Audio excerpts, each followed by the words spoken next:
好来，乡亲啊，继续来看这件安尼单车担架倒伫个涂骹困，民众讲看到实在是真唔甘。这是伫个台南的麻豆，有一个小男童，伫一个无设座椅的公车站咧等公车，阿弟啊可能伤忝咯，就开始先坐伫个涂骹，尾也是直接倒伫个涂骹，上尾也是刷到条仔边，挖条仔，即个继续来困。附近的乡亲讲看到实在是真唔甘。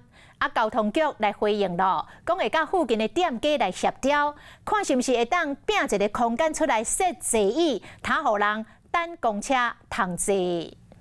一个查甫囡仔坐伫咧顶仔骹，目睭微微伫咧休困，敢若是伤过忝啊！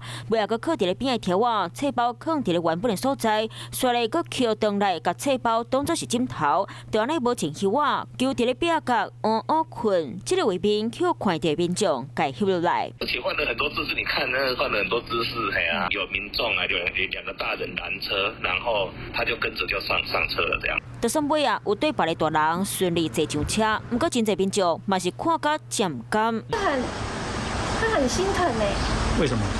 就小朋友啊，然后这样躺在地上，这样会让人家很心疼。可怜啊，真可怜啊！为什么可怜？啊，就无一样坐啊，就涂骹。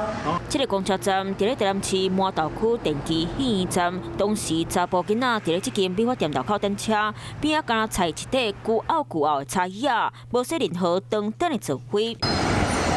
公车来来去去，毋过看这公车站牌班处有的路段等一班车就要3点钟，无伊啊，就干来当徛咧等，实在是真辛苦。对这件代志，南市府的交通局回应啊。 那我们会尝试着跟这些店主来协调看看有没有空间可以让我们设置简单的座椅。来看别个公车站，拢椅仔通坐，对民众是真大心个利便。啊，查甫囡仔坐车站，交通局卖来改善，不哩个因为等车等啊受过忝，搁固伫咧壁甲困去，互真侪做爸爸妈妈是看甲渐甘。 华视新闻看起来，赶快订阅我们的华视新闻 YouTube 频道，欢迎按赞、订阅、开启小铃铛，最新最及时的资讯要提供给你。